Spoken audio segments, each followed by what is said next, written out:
Welcome, everybody, to 8 Minutes of College with your holistic college coach, Renee Bailey. I am here today with the fabulous Abbi and Winslow, and I am going to go ahead and let her do a little bit of an interesting introduction of herself so she can tell you all why she's here because she is absolutely fantastic. So, Abbi, tell us who you are and why you're here.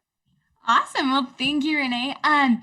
So my name's Abbi Winslow, and I'm a certified life coach, and I specialize in helping young adults, especially my beautiful young women out there, master high school and beyond. And specifically, I love to help teens with what I affectionately call the decade of decision, because think about it. From like 15 to 25, you are making some of the most critical life decisions, right? You start to drive, you are dating, you have first relationships, you go to college. For a lot of us, we decide our career. And not to scare any of your listeners, but I was married, had a house, and two babies by the time I was 25. So, Wow, yeah, yes. a lot can happen in those times. So that's what I specialize in. I love being a life coach. I love being a speaker. That's how I got into life coaching. Is I just give me a microphone. I'm actually like an introverted person, but I love to just get a microphone. So that's how Mm-hmm. I got into coaching. I speak um, anywhere, everywhere I can. So yeah, those are my passions, and that's about me. But I'm so excited to be here because college is such an important topic. Absolutely, absolutely. And thank you for being here. And may I just say, same girl, same. Give me a microphone, okay? Just give me a microphone. I will talk my whole day.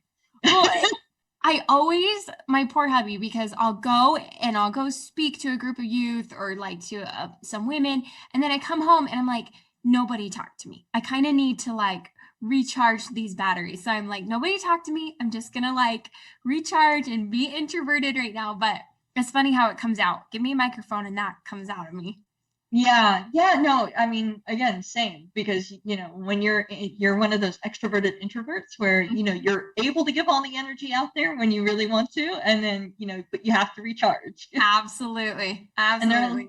and there are a lot of students out there like that. So I think that they'll relate. So all right. Well, to me, I don't know about what you think, but to me, living on campus is like living on a different planet to a certain extent, right? There's like culture shock that's involved, especially if you're going from like a rural area to an urban area or vice versa, et cetera, et cetera. A whole lot of things to deal with. The biggest thing a lot of students face is a kind of loneliness sits in, right? I can't tell you how many posts I've like flicked through the parent groups and everything like that. Oh, my kid just called me up, or I just called my parents up because I can't deal with this, and all this loneliness stress sets in. They struggle with finding their tribe. So, what are the kinds of things that you recommend in regards to that? What are the kinds of things that you think can help students out with that? Yeah, well, and that social transition from high school to college can be pretty brutal.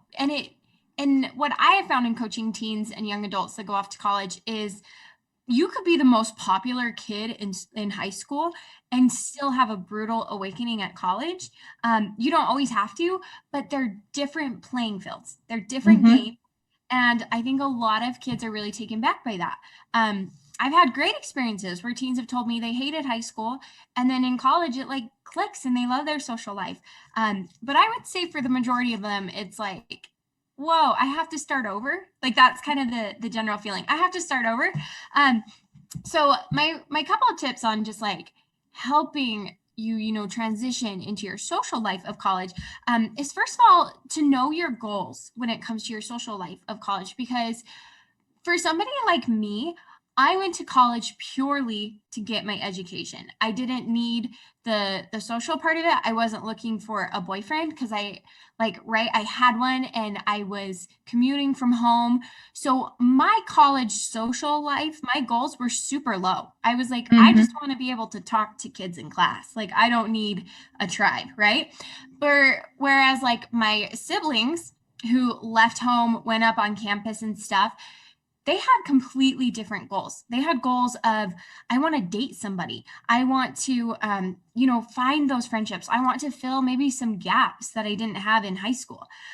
So I think it's so important to know your goal because it's okay if you're on either side of the spectrum. I was on the Mm-hmm. extreme side of like, I'm in and out of college. I will be nice and make friends, but I'm not there to make friends. Mm-hmm. And then there's other people where you're going and your whole experience is to be social. And so I think it's Mm. really important to know, where am I? And it's okay no matter where you fall, because college doesn't have to be the movie that you've seen growing up. It Mm-hmm. can be the experience that you need it to be. So that would be my first suggestion of just, let's get crystal clear on what is your goal. And if your goal is to be social and make new friends, then the second thing I'd suggest is like, let's make a plan. And Mm-hmm. with that plan, one of those steps needs to be getting brave. Um, Mm. because it's so hard to put yourself out there. And I think sometimes we forget that making friends is hard. It's a skill. And for a lot of us, by the time we graduate high school, we already have our core friends. And so we might actually be out of practice of that skill of making friends. So have a plan. Brush up on some of that skill work of making friends. And I have a YouTube channel that teaches that. I'm sure you've got lots of tips on that. But just don't be afraid. Don't be embarrassed that you need to brush up on, those skills of, how do I make friends, and how do I not talk to new people, and how do I introduce myself? So come up kind of with your social plan. And lastly, as I was thinking about my college experience, some of my greatest friendships and people that I still like love to reach out to on Facebook and love seeing how cute their kids are now, they were those 5 people that were in like all of my classes.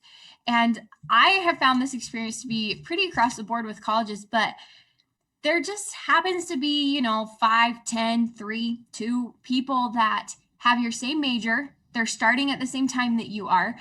And just the way the universe aligns, you have the majority of classes together. And I would encourage anybody who's trying to just branch out in your social life, let's start with those people, because Mm. they've noticed you, you've noticed them, and you have so many things in common already. You have the common Mhm. teachers, you have the common career choice that you think you're going towards, or at least degree. And so, at least for me, I found those 5 people, and man, they were who I went to for my groups. They were who I, talked to and got advice from, because we were like in this together, and that was very uniting. So, if you're struggling to like, where do I start with my social life? Look around you. Are you sharing classes with like the same 5 people? Because I don't know if that was your experience, Renee, but that was mine. I was like, those 5 people are in like all my classes. Oh yeah, no, I can totally validate that. I mean, the classes that I took, there were like a core group of like 5, 6 people that I went along with, right? And you bond over that. But what I also like about what you were saying too is that knowing the goals of your social life during college, whether like for you and me both, I was definitely that person who just like was like, I'm here for the academics, get me in, get me out. Exactly. Um, but they're in that same vein, though, like somebody like Olivia Jade, who's now become famous for what happened with her. Her goals were very different, and her goals were like, I want to go to football games, I want to do this, I want to do that, do the other thing. Totally. Um, I'm not here as much for the classes, kind of thing. And Yeah, I well, think she took a lot of criticism for that, but by the same token, she knew what she wanted out of college.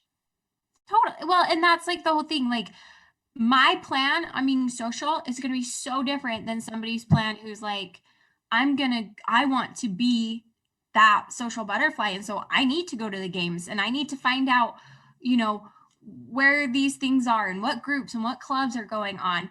And so it's really important to know, where do you fall? And if you fall in the middle, that's totally okay too. We can Mm-hmm. have a little bit of both. We can be serious about our grades, but also say like, hey, I want a boyfriend or girlfriend, right? And that's going to Mm-hmm. take some different socializing than just making a bunch of friends. Yeah, yeah. I mean, and there are the people who are in the frats and the sororities and everything like that who get that social network almost automatically because of that. But then there are those who like shy away from that because maybe they don't want to be around certain things, elements that seem to conglomerate around fraternities and sororities. Almost fixed up that word. fraternities and sororities. So yeah, so it's very interesting. I think that's a very, very good point. Going back to the idea of confidence here, there's a lot of students that lack confidence when they get on campus too. It can be intimidating, especially if you're going to a larger university too. Even if you've been to a large high school, going to a large university still is quite different when you step on campus, and confidence can take a real hit. So what do you think about that? How do you suggest people like find their confidence when they get that confidence hit when stepping on campus? Yeah, and I mean, I will never forget. I went to a massive high school, like massive. And then I still stepped in my first class, and you're like, oh, there's 300 kids here. My teacher doesn't even know who I am. They're not going to care to know who I am, no matter how nice and wonderful they are. They just can't. And so, yeah, I think that bruises anybody's ego a little bit of like, oh, I'm just one of the masses. And that's not every class, but what I found personally for me at college is it was a really great time of growth, especially in my confidence, because it was my first time stepping away from the cliques, the pressure, good or bad, that comes with high school. And so all of a sudden I get to just be me. And I think for a lot of us, it's really hard to say, well, who am I without that group of friends that I've always been a part of? Or who am I? I did theater. Who am I now that I'm not doing theater? Right? Because I wasn't going to go to school for theater. It was just for fun, but it was such a part of my identity that it was hard to say, well, who is Abbi? Just Abbi, without the extras and without going to a big high school. And I found that what really helped me was so I'm driving up to campus every day, and I had a 20-minute drive there and a 20-minute drive back. And I would start to say some positive affirmations to myself. I had heard that you should be doing that. And I was like, this is so ridiculous. But I will say it in my car where nobody can see me and nobody can hear me. And one of them that I said to myself over and over is, I love myself and people love me. And just at first it felt so silly and cringy and weird. But after a while, you just start saying it. And before I knew it, I started to believe it. I love me and people love me. And that last little bit of like, people love me, helped me raise my hand. Because I'm one of those people, it's hard for me to raise my hand. That's that introvert coming out in me. It's scary. It's putting myself out there. And it doesn't always go well, right? You could be super embarrassed. But when I reminded myself, well, people love me. It's okay. Like, people love me. They'll support me. They'll get it if I don't get the right answer. It just helped me, and it helped me get that confidence. It helped me get my feet under me, because a lot of times, especially as teenagers, we think that confidence is 100% external.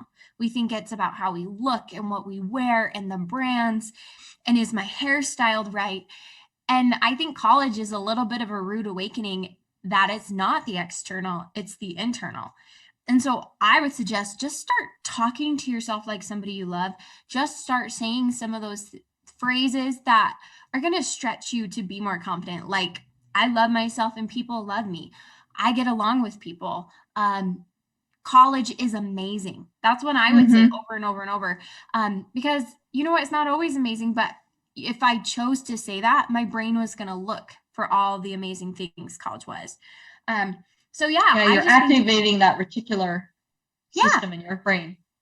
Totally. We're telling it to find all the ways that people really do love us.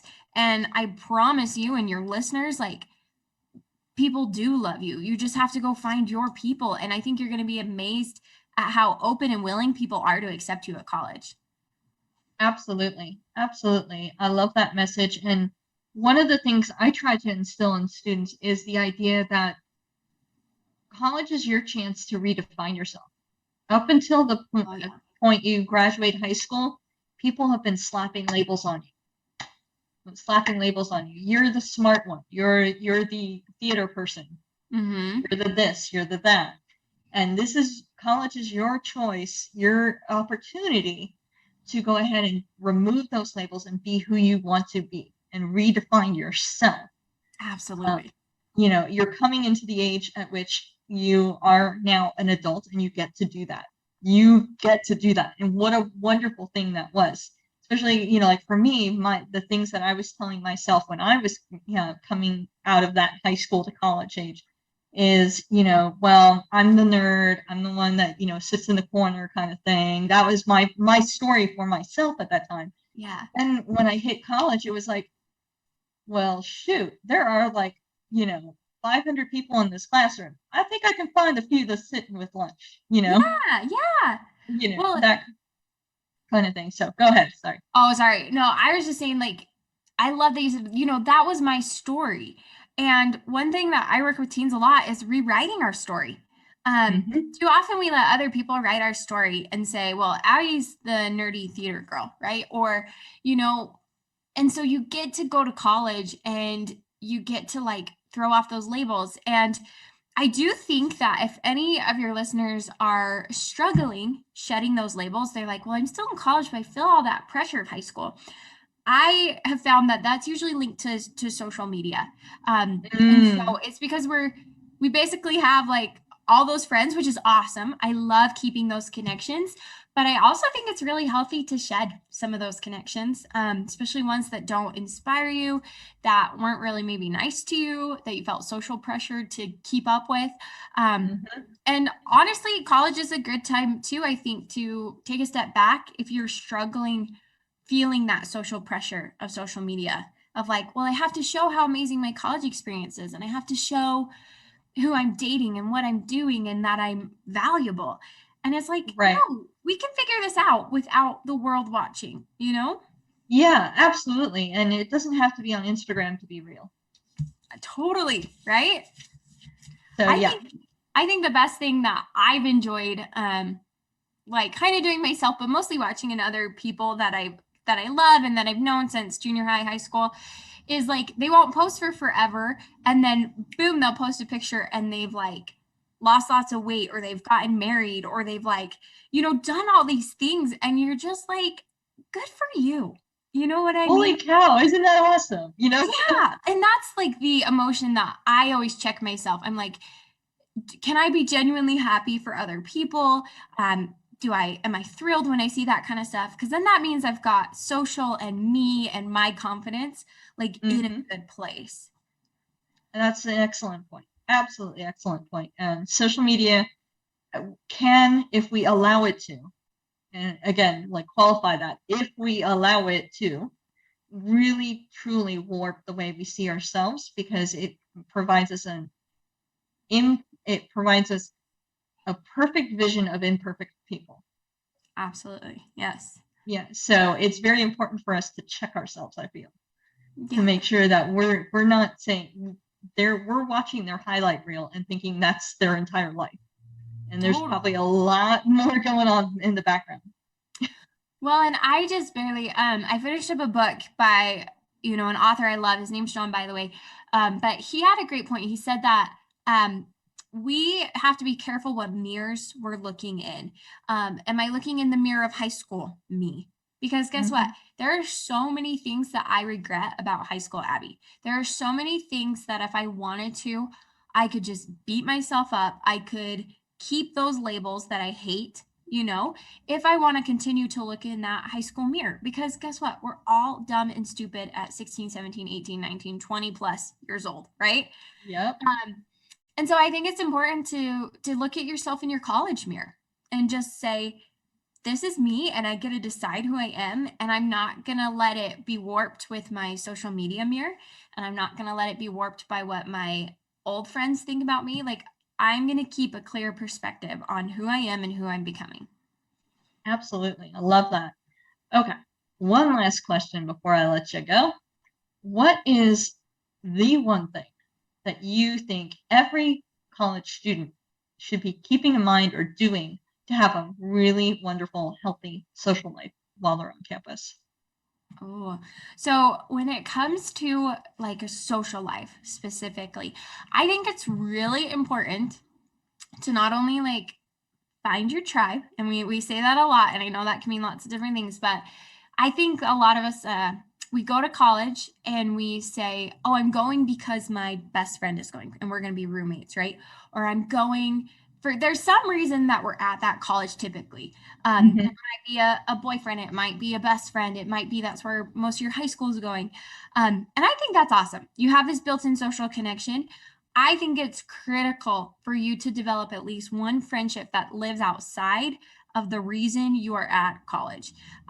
So that might be one friend outside of just your roommates. Like, I want everybody in the world to have the best experience with their roommates. But let's be real, you can bug each other. My sister, they got in fights about like leaving out corn dogs, and then there was like, I don't even know. So like you can blow up Sounds roommates. right. Yes. Yeah.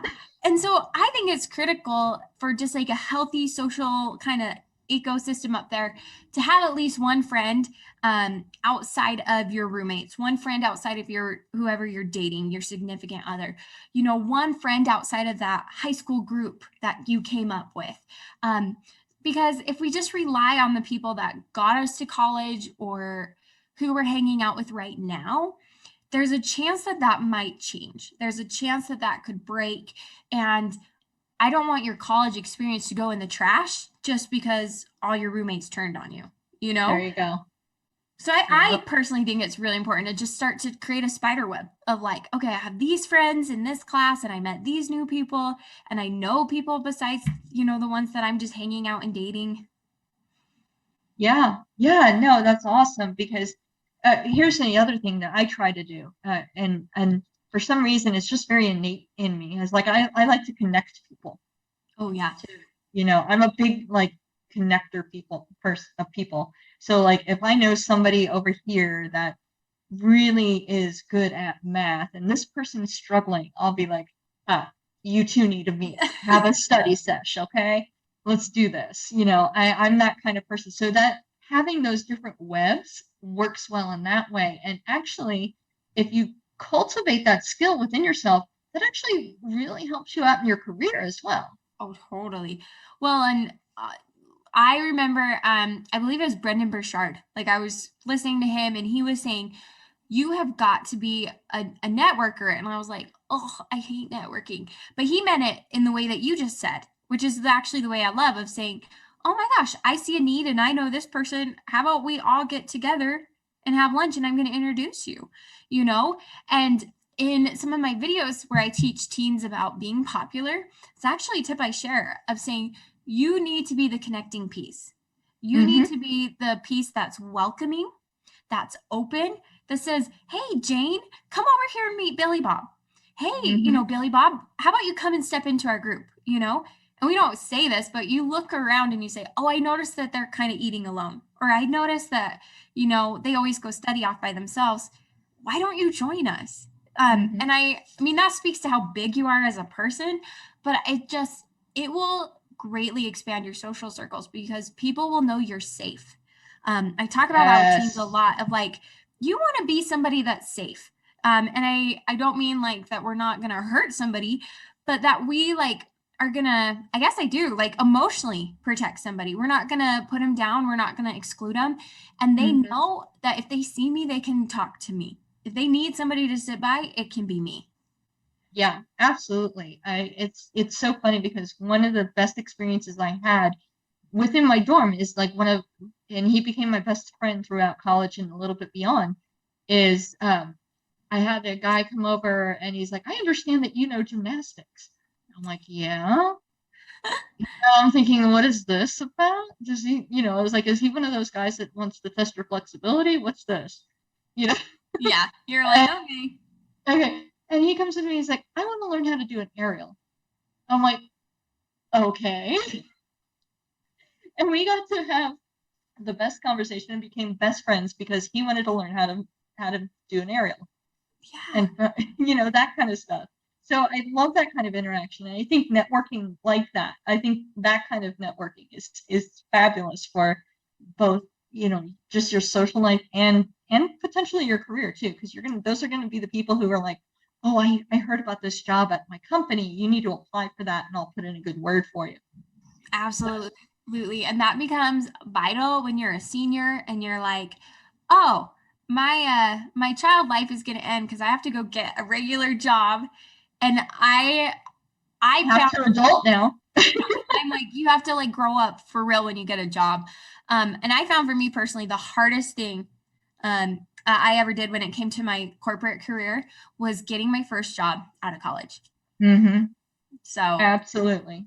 whole other Absolutely. topic for another day, but yeah, that was, Absolutely. Yeah, yeah. Well, maybe I'll have you back and we can have a discussion on that. I would love that. Absolutely. So, Abbi Winslow, thank you so very much for being here. Tell everybody where they can find you. Yeah, well, so you can find me. I would say my most active platform is YouTube. I love, love, love me some YouTube. So my channel is called Abbi Winslow, easy to remember. And I've got tons of videos helping teenagers and young adults up through college on all topics from school to relationships to academics. And then you can also find me on Instagram as well, Abbi Winslow as well. And yeah, those are where you can find me. Wonderful. I definitely encourage anybody who's hearing this to go and check those two things out. Abbi Winslow on YouTube, Abbi Winslow on Instagram. And Abbi, I just want to thank you so very much. I think we've really had a great conversation for people to hear and listen to and take some real gold nuggets from. So I really appreciate you. And thanks again. This is Yeah, wonderful. no, I was so excited to come on. So thank you. All right.